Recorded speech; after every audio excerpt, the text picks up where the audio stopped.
আজকে নিরামিষ আলুর দম হবে। তো আমি এটা একটা ফ্রি ফায়ারের ট্রেটার মধ্যে ছোটো আলু কিছু দিয়ে ছুলে ধুয়ে নুন হলুদ আর তেল দিয়ে দিয়েছি। এগুলো ভাজা ভাজা হবে, তারপর আলুর দমের মশলা দেবো। একদম নিরামিষ, কম মশলায়, কোনো রকম ডাইজেস্টের সমস্যা হবে না, খেতেও সুস্বাদু, খুব ভালো লাগবে। দেখুন কীরকমভাবে রান্না হয়, খুব সুন্দর এবং সহজের ব্যাপার, খুব সহজ। এবার দেখি, আমার এবার যেরকম চেয়েছিলাম সেরকম ভাজা, মানে 80% বয়েলড হয়ে গেছে, ফ্রাই করা হয়ে গেছে। এই যে ফ্রাই হয়ে গেছে। আমি আলুগুলো তো ভাজা হয়ে গেছে। এবার আমি কড়াতে একটু তেল দিয়েছি, তেলটা গরম হয়ে গেছে। তো এই 4টে কাঁচা লঙ্কা দিলে, এমনি লঙ্কা দিইনি, যদি কেউ খেতে চান বাটা লঙ্কা দেবে, ঠিক আছে। এবার ওই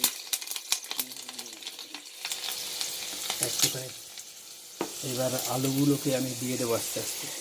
এই আলুগুলোকে দিয়ে দিলাম, এই যে ফ্রি ফায়ারের থেকে ভাজা আলুগুলো দিয়ে দিলাম, একটু কমিয়ে দেবো। আলুগুলো দিয়ে দিচ্ছি।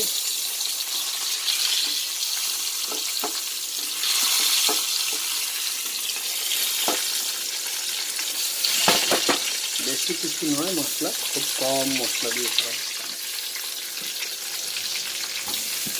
আলুগুলো দিয়ে দিলাম। এবার একটুখানি ধনের গুঁড়ো, হলুদটা আগে দিয়েছি, ধনের গুঁড়ো একটু বেশি পরিমাণে ধনের গুঁড়ো, ব্যাস 2 চামচ, আর দেবো না। এবার এটাকে কমে নাড়াচাড়া করবো। আর এবার একটু সর্ষে দেবো, একটু সর্ষে, একটু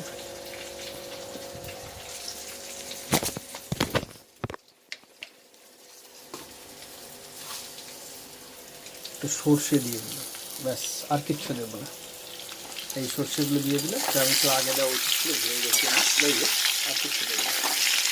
আর এরপরে এই ধনে পাতা রেখেছি, ধনে পাতা একটু ভাজা ভাজা হলে, ভাজাটা হোক, হ্যাঁ। এবার ধনে পাতাগুলো দিয়ে দিয়েছি, আগুনটা বন্ধ করে দিয়েছি।